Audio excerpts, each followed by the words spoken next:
Sajjanar on డ్యూటీలోకి వచ్చేశారు. 4 ఏళ్ల తర్వాత ఖాకీ డ్రెస్ వేసి లాఠీ పట్టారు. హైదరాబాద్ నగర నూతన పోలీస్ కమిషనర్గా సీనియర్ ఐపీఎస్ అధికారి విసి సజ్జనార్ మంగళవారం బాధ్యతలు స్వీకరించారు. కమాండ్ కంట్రోల్ సెంటర్ ఆఫీసులో ప్రత్యేక పూజలు నిర్వహించిన అనంతరం ఇప్పటి వరకు సిపిగా ఉన్న సివి ఆనంద్ నుంచి ఆయన అధికారికంగా బాధ్యతలు స్వీకరించారు. ఇంతకాలం నగర కమిషనర్గా సేవలందించిన సివి ఆనంద్ను ప్రభుత్వం హోంశాఖ ముఖ్య కార్యదర్శిగా బదిలీ చేసింది. ప్రభుత్వ ఉత్తర్వుల మేరకు ఆయన తన బాధ్యతలను సజ్జనార్కు అప్పగించారు. ఈ కార్యక్రమానికి పలువురు ఉన్నతాధికారులు హాజరయ్యారు. 4 ఏళ్ల పాటు ఆర్టీసీ ఎండీగా సజ్జనార్ పనిచేశారు. ఇటీవల భారీగా ఐపీఎస్లు బదిలీ కావడంతో మళ్లీ సజ్జనార్ పాత పాత్రలోకే ఎంట్రీ ఇచ్చారు. గతంలో సైబరాబాద్ సిపిగా పనిచేసిన సజ్జనార్ ఇప్పుడు హైదరాబాద్ సిపిగా రావటం నగరవాసులు హర్షం వ్యక్తం చేస్తూ ఉన్నారు.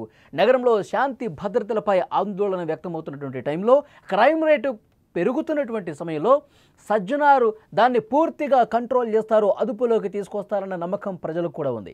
సజ్జనార్ మీద ఏదైతే రికార్డు ఉందో గతంలో, ఆ రికార్డు కంటిన్యూ చేసే విధంగా సజ్జనారు ఇప్పుడు మళ్ళీ బాధ్యతలు చేపట్టిన తర్వాత 100% న్యాయం చేస్తారని చెప్పి చాలా బలంగా పౌరుల్లో కూడా నమ్మకం ఉంది.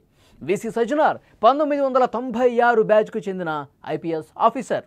ఉమ్మడి వరంగల్ జిల్లాలో ఎస్పీగా తన కెరీర్ను ప్రారంభించారు. 2008లో వరంగల్ యాసిడ్ దాడి కేసులో ఎన్కౌంటర్ విషయంలో కీలకంగా వ్యవహరించిన పరిస్థితి. అలాగే 2019లో శంషాబాద్ దిశ ఎన్కౌంటర్లో సజ్జనార్ దేశవ్యాప్తంగా వార్తల్లో నిలిచిన పరిస్థితి ఉంది. అప్పుడు సజ్జనార్పై ప్రజలు పూల వర్షం కురిపించారు. ఉమ్మడి ఆంధ్రప్రదేశ్, తెలంగాణ రాష్ట్రాల్లో వివిధ హోదాల్లో సజ్జనార్ పనిచేశారు. పులివెందుల ఏఎస్పీ, వరంగల్, నల్గొండ, మెదక్, గుంటూరు, కడపలో ఎస్పీగా, ఇంటెలిజెన్స్ ఐజీగా, సైబరాబాద్ పోలీస్ కమిషనర్గా విధులు నిర్వర్తించారు. పోలీసు శాఖలో సజ్జనార్కు మంచి పేరుంది.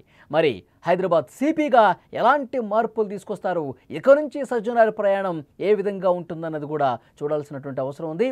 సజ్జనార్ పాత్రకు సంబంధించి ప్రజల్లో అయితే చాలా గట్టి నమ్మకం ఉంది. ఎందుకంటే ఎక్కడ ఏ ఇబ్బంది వచ్చినా నేనున్నాను అంటూ ముందుకొస్తారు. అది ఏ టైం అయినా సరే, ఎవరు ఎలాంటి సమస్యలు ఉన్నా సరే, ముఖ్యంగా శాంతి భద్రతలు కాపాడే విషయంలో, పౌరుల రక్షణ విషయంలో, భద్రత విషయంలో నిక్కచ్చిగా వ్యవహరిస్తారు అనేది 100% గతంలో ప్రజలు చూశారు. ఇప్పుడు మళ్ళీ ఆయన హైదరాబాద్ సిపిగా బాధ్యతలు నిర్వర్తించబోతున్నారు. ఆయన మళ్ళీ ఖాకీ డ్రెస్ వేసుకోబోతున్నారు అన్న వార్త తెలిసిన వెంటనే సోషల్ మీడియాలో కామెంట్స్తో హోరెత్తించారు.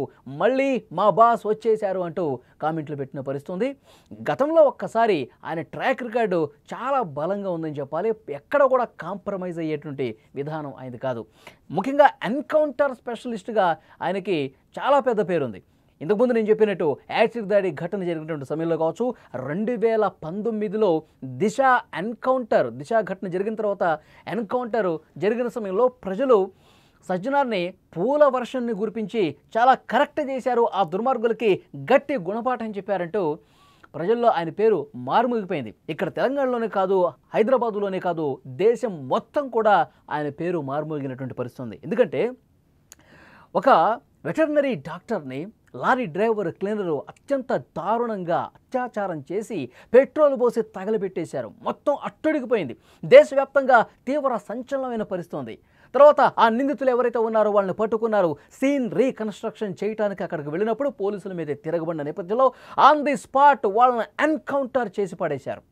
సజ్జనార్ గారు ఏ విధంగా ఆ టైంలో వ్యవహరించారు, ఆయన ఏ విధంగా అక్కడ సాహసోపేతంగా ఒక నిర్ణయం తీసుకొని ప్రజల మెప్పు ఏ విధంగా పొందారు, ప్రజల్లో ఎలాంటి గొప్ప పేరు సంపాదించారు, దేశవ్యాప్తంగా ఎంతటి చర్చనీయాంశమైందో మనం చూసాం.